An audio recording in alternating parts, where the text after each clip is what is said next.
Чем известен Татарстан за пределами республики? Они любят татар, мы любим. Взаимно. Да, взаимно.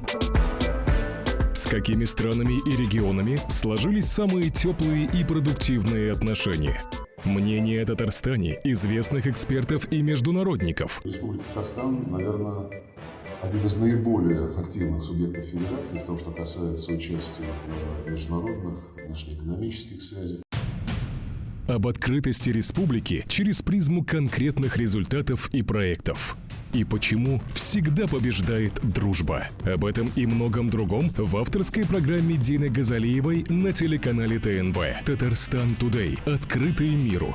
Весенняя премьера 25 апреля на телеканале ТНВ.